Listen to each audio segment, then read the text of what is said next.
최근 어른이 된다는 것이 무엇인지에 대한 인터뷰를 보았습니다. 어른이 된다는 게 무엇일까요? 어린이와 어른의 결정적 차이는 무엇일까요? 아마 다들 각자 생각이 다르실 텐데요. 그 사람은 영상에서 말하길 어른이 된다는 것은 세상이 불능과 부정이 많다는 것을 배워가는 과정이라 말했습니다. 쉽게 말하면 이 세상 마음대로 안 되는구나 라는 걸 깨달아가는 게 점점 더 어른이 되어 간다 라고 이야기했습니다. 어떠신가요? 저는 곰곰이 생각해 보니 맞는 것 같다 생각이 들었습니다. 열정이 사그라드는 측면이 아니라 맞아, 이 세상은 내가 할 수 있는 최선을 다해도 어쩌면 할 수 없고 안 되는 일이 있다는 것을 저는 살면서 조금씩 깨달아 가기 때문입니다. 젊을 때는 열심을 더하면 이 세상 모든 것이 다 될 줄 알았습니다. 대통령도 될 수 있을 줄 알았습니다. 지금도 마음에 꿈은 품고 있는데 그렇다고 해서 도전은 안 하겠지만, 그러니까 터무니없지만 그 터무니없는 꿈을 내가 마음에 품고 정말 가열차게 노력한다면 혹시나 이루어지지 않을까? 그런 마음이 들었는데요. 지금 생각해 보면, 또 오늘의 저를 생각해 보면 베개만 바뀌어도 잠을 잘 못 자는데 원하는 것들을 노력한다고 해서 정말 이룰 수 있나? 라고 생각해 보게 됩니다. 인간이 그만큼 약하고 또 연약한 존재라는 것을 깨달아 간다는 것이죠. 어른은 정말 그런 것 같습니다. 마음대로 되지 않는다라는 것을 점점 더 배워가고 겸손해지는 것, 그것이 바로 어른이 되어 간다는 것이죠. 그런데 우리는 주일날 교회로 모였으니 한 가지 더 질문을 해야겠습니다. 그렇다면 그리스도인이 되어 간다는 것은 무엇일까요? 여기 계신 분들은 대부분 어른이시니까 그래, 맞아, 내 마음대로 되지 않아, 이러한 세상 속에서 어른으로 살아가는 것이 아니라 그리스도인으로 살아간다는 것은 무슨 의미일까요? 말을 보태어 보자면 그리스도인으로 살아간다는 것은 이 세상에 불능과 부정 속에서 하나님께 감사할 줄 아는 사람이 되어가는 것이라고 생각이 듭니다. 즉, 마음대로 안 되니 짜증내고 화내고 포기하고 또는 없는 열정을 끌어올려서 되게 하는 것이 아니라 이 세상 가운데 여전히 하나님의 뜻이 있다고 믿고 감사를 고백할 수 있는 것, 그것이 바로 그리스도인이며, 그렇게 우리는 더 나은 그리스도인이 되어가는 것이다 라는 생각이 들었습니다. 주일 예배 오신 성도님들, 여전히 마음대로 되지 않는 것들이 많이 있죠. 인정할 수밖에 없습니다. 그럼에도 불구하고 이 세상 가운데서 하나님이 심겨두신 선물 같은 순간들을 발견하고 감사할 수 있는 그런 그리스도인 되어 가시기를 주님의 이름으로 축복합니다. 오늘 본문은 불능과 부정의 세상 속에서 나병 환자를 만나주신 그 예수님의 이야기이고, 또 그 예수님에게 감사를 고백한 한 나병 환자의 이야기이기도 합니다. 오늘 본문을 세 부분으로 나누어서 함께 은혜의 말씀을 나누어 보고자 합니다. 그 첫 번째로, 예수님은 사마리아와 갈릴리 사이에 찾아오시는 분이십니다. 우리 누가복음 17장 11절 말씀인데요, 우리 하나님의 말씀 한 목소리로 읽겠습니다. 예수께서 예루살렘으로 가실 때에 사마리아와 갈릴리 사이로 지나가시다가. 아멘. 지금 이 예수님께서 여행을 하고 계신데요, 이 여행의 목적지는 예루살렘입니다. 이제 십자가를 지실 날이 얼마 남지 않았음을 알고 계셨고, 그 무거운 마음으로 예루살렘을 향해 가시던 그 길에 한 마을에 도착하십니다. 그런데 이 마을의 이름은 나오지 않습니다. 굉장히 특이한 게, 굳이 이 마을의 이름은 알려주지 않고 이 마을이 어디의 경계에 닿아 있는지만 설명하고 있습니다. 이 마을은 이름은 모르지만 사마리아와 갈릴리 사이에 있는 마을이었습니다. 사마리아, 갈릴리 하면 어떤 마음 드시나요? 그 당대의 이 두 이름은 절대적으로 부정적인 의미였습니다. 먼저 사마리아는 종교적 혼합주의로 인한 멸시의 상징이었습니다. 그래서 보수적인 유대인들은 예루살렘으로 갈 때 사마리아를 지나가지도 않았습니다. 둘러갔죠. 게다가 사마리아인이라고 여겨지는 사람들과는 말조차도 하지 않았습니다. 그래서 요한복음 4장에 예수님께서 그 사마리아 땅에 도착했을 때 여인에게 나 물 좀 주세요 라고 말씀하시니 그 여인이 깜짝 놀라죠. 유대인인데 왜 저한테 말 것이죠? 라고 말할 정도였습니다. 즉 금기가 있었는데 사마리아인과 유대인은 말을 하지 않는다. 그게 모두가 다 알고 있는 사실이었던 것이죠. 그만큼 유대인들은 사마리아를 멸시했습니다. 경멸하였습니다. 매우 싫어하였습니다. 그런데 이 마을은 사마리아에 닿아 있는 마을이었던 것이죠. 게다가 이 마을은 사마리아뿐 아니라 갈릴리에도 닿아 있는 마을이었습니다. 갈릴리 하면 우리 입장에서는 예수님이 자라고 그리고 성장하신 마을이라서 좋게 생각할 수 있는데, 사실 갈릴리 하면 그 당시에 유행처럼 떠도는 말이 무엇이었냐면 갈릴리에서 무슨 선한 것이 나겠느냐, 이것이 기본 말이었습니다. 얼마나 자존심 상하고 무시하는 말인가요? 아무리 시골이라 하더라도, 아무리 낙후되어 있다 하더라도 하나님께서 능력을 베푸시면 그곳 가운데 놀라운 일들이 일어날 수 있다고 믿을 수 있지 않겠습니까? 그런데 그 당대의 사람들은 갈릴리, 하나님이 와도 안 되는 마을, 결코 선한 것이 나올 수 없는 마을이라고 여겼던 것입니다. 지금 예수님이 도착한 이 마을은 사마리아와 갈릴리 사이에 있는 마을이었습니다. 이 부정의 의미들을, 이 경멸과 멸시의 의미들을 모두 다 포함하고 있는 마을이었죠. 그런데 예수님께서는 이 마을을 지나가죠. 즉 통과하지 않아도 되셨는데 굳이 선택해서 이 마을을 지나가기로 결정하셨습니다. 피하지 않으셨습니다. 왜냐하면 만날 사람이 있었기 때문이죠. 바로 오늘 본문에 나오는 10명의 나병 환자였습니다. 이 세상의 불능과 부정 속에서 사마리아와 갈릴리 사이에서 그렇게 멸시와 경멸 가운데 살아가고 있는 이들을 직접 만나시고 그 삶의 은혜의 길을 새롭게 내시기 위해서 그 마을에 찾아가셨던 것입니다. 사랑하는 성도님들, 예수님은 사마리아와 갈릴리 사이에 있는 그 마을을 굳이 선택해서 찾아가셔서 그 마을에 이름 없이 살아가고 있는 10명의 나병 환자를 만나주시는 분이십니다. 그리고 우리의 삶에도 여전히 가지고 있는 사마리아와 갈릴리 사이에 있는 것 같은 우리의 마음들에게도 예수님께서는 찾아와 주시고 우리를 만나 주시는 분이십니다. 꺼내어 말하기 두려운 상처들, 해결되지 않고 있는 재정적인 문제들, 그리고 관계들, 반복된 실패와 죄책감까지 들추고 싶지 않은 기억들을 한아름 안고 살아가고 있는 것이 우리의 모습입니다.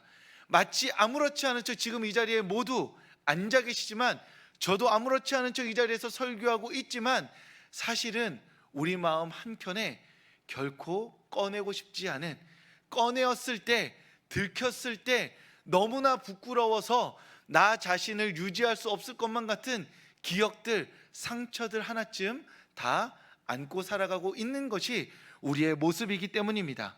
우리는 그 마음들을 마치 어른스러운 척, 아무렇지 않은 척 마음 한켠에 쌓아두고 그렇게 정상으로 그리고 어른스럽게 살아가고 있는 것이 우리의 모습이라는 것이죠. 하지만 예수님께서는 우리의 그 마음 가운데 찾아오십니다. 아무도 들추지 않았으면 하는 그 마음을 외면하시고 애써 어른스러운 척하는 우리의 모습에 맞장구 쳐주시는 분이 아니라 우리가 웅크리고 숨어 앉아서 어찌 해결할지 모르는 그 마음에 직접 찾아오셔서 은혜의 문을 열어주시는 분이 바로 우리 주 예수 그리스도이신 것이죠. 그러니 우리는 그 주님을 마음을 열고 맞이해야 합니다.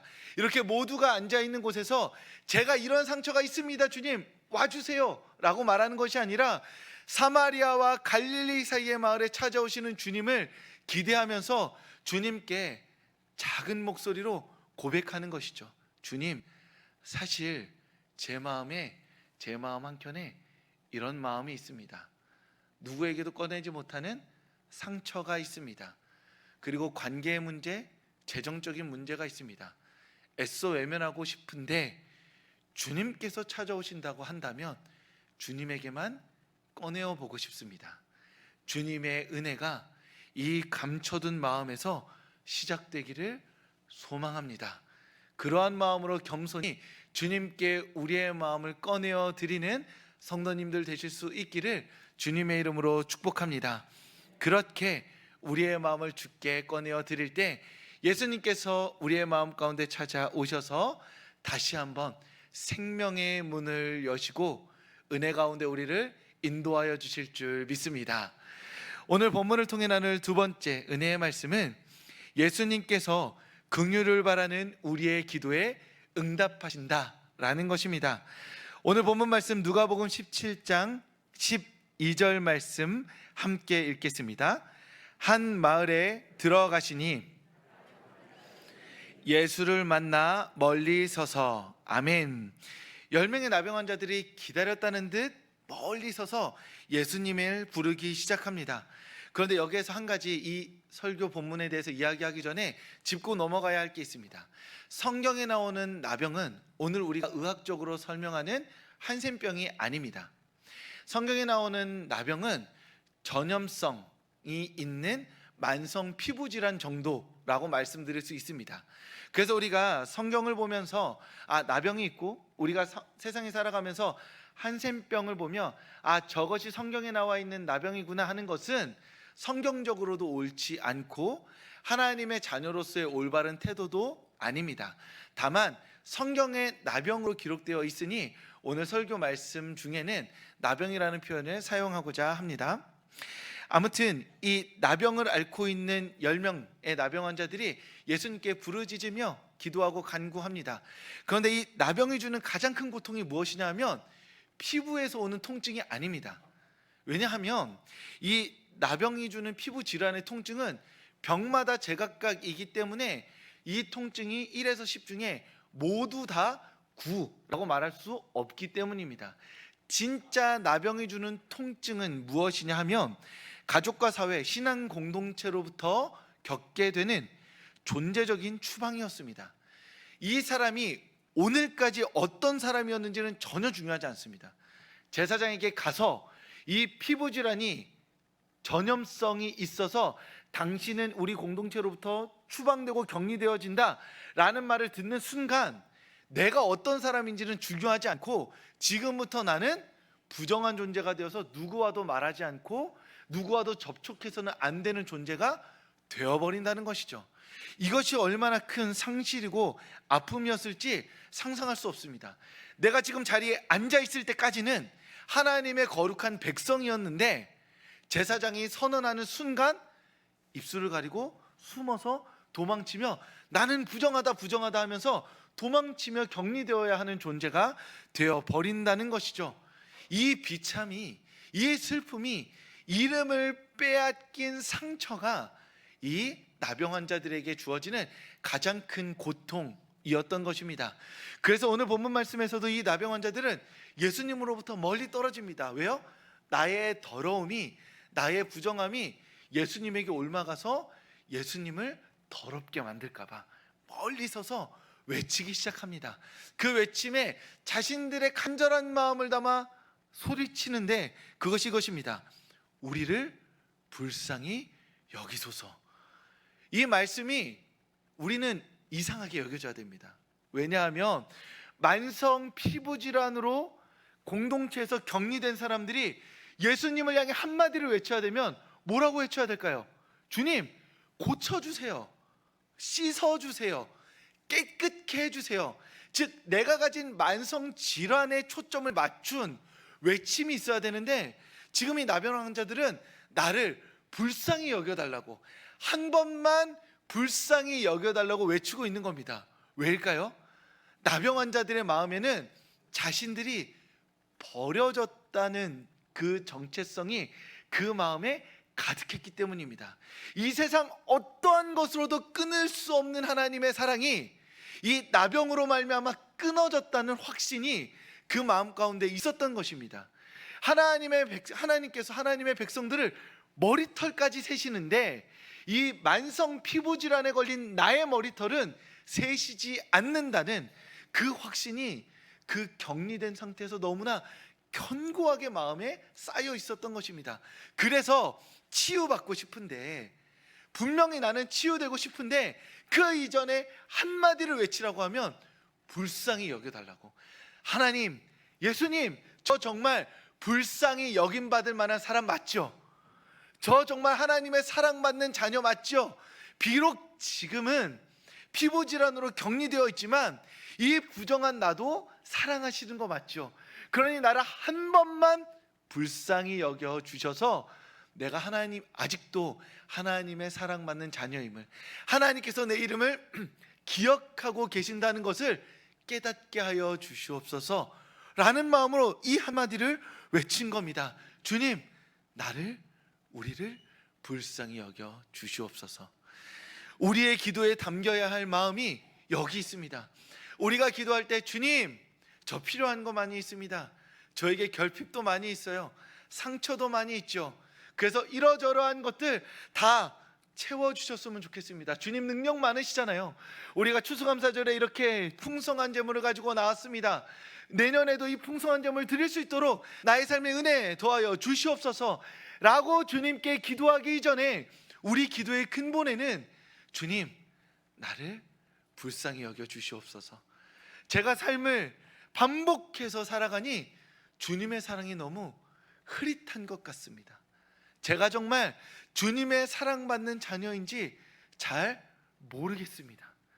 내 삶을 살고 살아보니 내 삶에서 마주하는 불능과 부정이 하나님의 사랑으로부터 나를 격리시키고 배제하는 것 같습니다.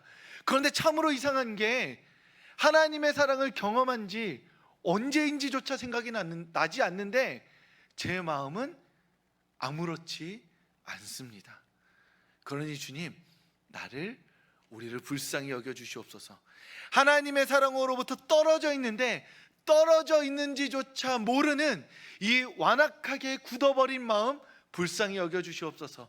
이 세상의 온갖 풍파 속에서 하나님의 사랑으로부터 격리되어진 것 같은 이 마음 불쌍히 여겨 주시옵소서.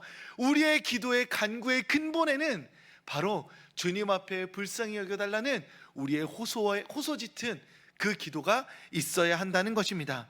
주일 예배 나오신 성도님들, 주님의 긍휼을 바라며 간구하며 기도하는 성도님들 되실 수 있기를 주님의 이름으로 축복합니다. 욕심과 욕망으로 직조된 기도가 아니라 다시 하나님의 사랑 안에서 숨쉬고자 하는 갈망이 담긴 간절한 기도를 주님께 드리시는 성도님들 되실 수 있기를, 그래서 그 기도로 말미암아 다시 주님의 사랑으로 가슴 뛰는 삶을 살아가게 되시는 성도님들 되실 수 있기를 주님의 이름으로 축복합니다. 오늘 본문을 통해 나눌 마지막 세 번째 말씀은 감사는 치유를 넘어 구원으로 나아가게 한다는 것입니다. 오늘 본문 말씀 누가복음 17장 14절 말씀입니다. 우리 하나님의 말씀 한 목소리로 읽겠습니다. 보시고 이르시되 가서 제사장들에게 너희 몸을 보이라 하셨더니 그들이 가다가 깨끗함을 받은지라. 아멘. 우리를 불쌍히 여겨주소서라고 외치는 그 10명의 나병 환자들에게 예수님께서 매우 건조하게 말씀하십니다. 제사장에게 가서 몸을 보여라. 왜 예수님은 나아라, 치유 받아라 말씀하시지 않으시고 제사장에게 가라고 하셨을까요? 이것은 기본적으로 율법에 나와 있기 때문입니다. 나병 환자들이 공동체로부터 격리되고 배제될 때에도 제사장에게 가서 내 지금 피부 질환이 부정한 것인지 확인받아야 했습니다. 제사장은 의사기 때문에 판단하는 것이 아니라 이 공동체의 거룩함과 거룩하지 못함을 판단하는 이였기 때문에 그 피부 질환은 거룩하지 않아, 그러니 너 격리라고 말하는 것이고, 다 나았으면 그 몸을 보고 그래, 너 다 나았구나, 이제 하나님의 백성으로 들어와 라고 말해줘야 하기 때문에 예수님은 그 질병을 가지고 제사장에게 나아가라고 한 것입니다. 나아가서 몸을 벗어서 피부가 나았다는 걸 확인하면 너는 이제 하나님의 백성으로 살아가게 될 거야 라는 것을 이 말씀을 통해 보여주신 것이죠.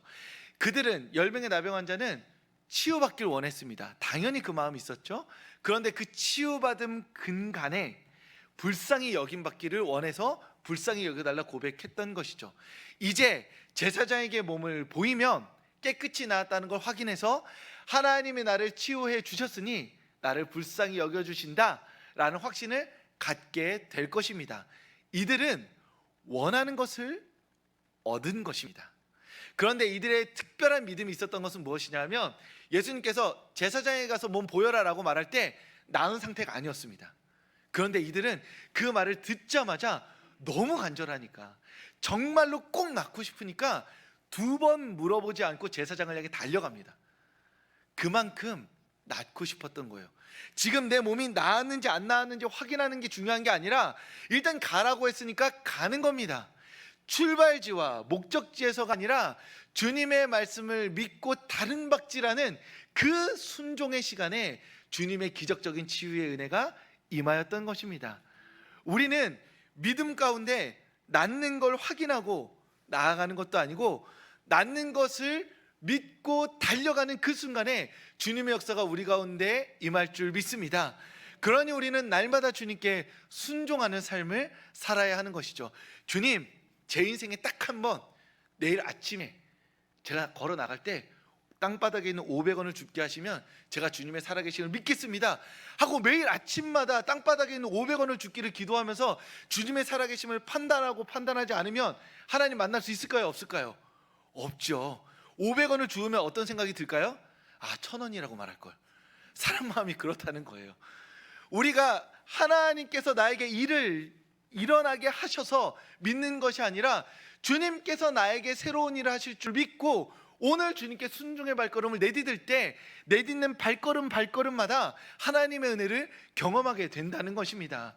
오늘 나와 있는 10명의 나병 환자는 두말할 것 없이 제사장을 향해 달려감으로써 달려가면서 자신의 몸이 낫는 것을 확인하게 됩니다. 그리고 자신이 진짜 원했던 일상의 삶을 회복할 수 있겠구나 하며 벅찬 마음으로 제사장에게 갔죠. 그런데 그 중에 단 한 사람, 사마리아인 나병 환자만 예수님에게 돌아옵니다. 그리고 예수님에게 감사를 표합니다. 왜요? 자신이 나았는데 이 나은 것이 자신에게서 있는 것도 아니고 다른 누군가에게서 온 것도 아니고 예수님에게로부터 나온 능력임을 깨달았기 때문에 예수님께 나아가 감사를 표합니다. 다른 모든 이들은 자신이 바라던 일상으로 돌아갔습니다. 하지만 그 사람만 자신에게 일어난 일이 예수님으로부터 왔음을 깨닫고 감사를 표하죠. 그러자 예수님이 말씀하십니다. 내 믿음이 너를 구원하였다. 그렇게 그는 예수님으로 말미암아 구원을 경험하게 되었습니다. 예수님이 바라셨던 것, 예수님이 예수님의 능력을 발휘하시면서 이들에게 원하셨던 것이 바로 여기 있습니다. 능력이 예수님께로부터 om을 깨닫고 예수님께 감사함으로써 예수님의 제자된 삶을 살아가는 것, 그것이 바로 예수님께서 기뻐하시고 원하셨던 것이죠.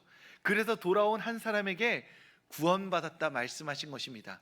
너는 일상의 삶으로 돌아가서 그렇게 보통과 평범의 삶을 살아가는 그런 유대인으로 살아갈 운명이 아니라 나의 앞에 나와 감사를 고백하였으니 이제 내 십자가 보혈, 나의 이름을 믿는 그 믿음 안에서 구원을 받았다라고 말씀해 주신 것이죠.